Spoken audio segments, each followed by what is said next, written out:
Trump melakukan self-proclaim atau pernyataan sendiri memerdekakan Amerika dari tekanan tarif yang dilakukan oleh banyak negara kepada produk-produk Amerika. Karena itu Amerika melakukan tarif imbal balik atau reciprocal tarif yang dikenakan juga pada produk-produk Indonesia yang masuk ke Amerika karena Indonesia mengenakan tarif terlebih dahulu dari produk-produk Amerika.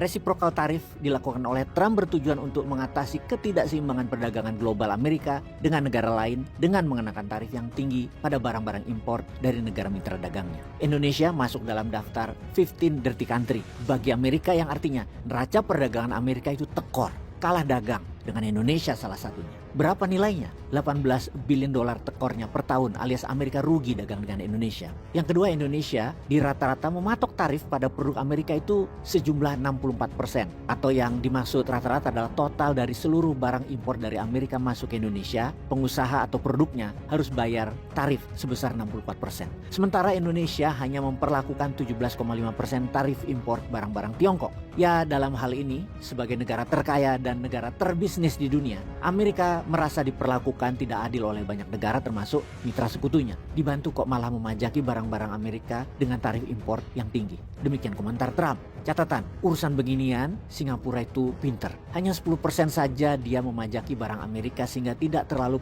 berpengaruh waktu Amerika menerapkan 10% tarif barang Singapura masuk ke Amerika, karena Singapura nggak terlalu punya banyak barang juga yang diekspor ke Amerika. Lalu apa yang akan terjadi kira-kira di Indonesia efek pada pasar nanti pada buka pasar 8 April 2025? Apakah saham IHSG atau Indeks Harga Saham Gabungan akan turun? Maka bisa dikatakan yes, akan turun, namun saham perusahaan di bawah Danantara tidak akan turun jauh, bahkan dalam jangka menengah akan naik. Kenapa akan naik? Karena kalau Anda diimbreng saham, diimbreng aset, Anda nggak mau aset Anda turun, tentunya Anda akan guyur, Anda akan goreng supaya nilainya naik dan valuasi perusahaan Anda naik. Ketika saham-saham dunia berguguran, ini di sisi lain lagi, disinilah skenario kedua Trump akan dilakukan, yaitu perusahaan-perusahaan Amerika dan uang Amerika seperti visi Amerika atau private equity Amerika akan masuk ke perusahaan-perusahaan bagus di seluruh dunia. Amerika akan melakukan yang namanya perang saham, yaitu pengambil alihan dan pengendalian kepemilikan usaha setelah perang tarif dilakukan pada Liberation Day versi Trump 5 April 2025 ini.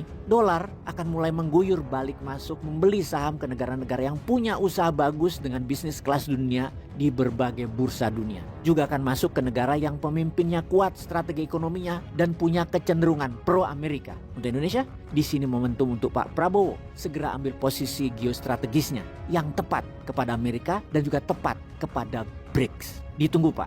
Sahabat, apa komentar Anda?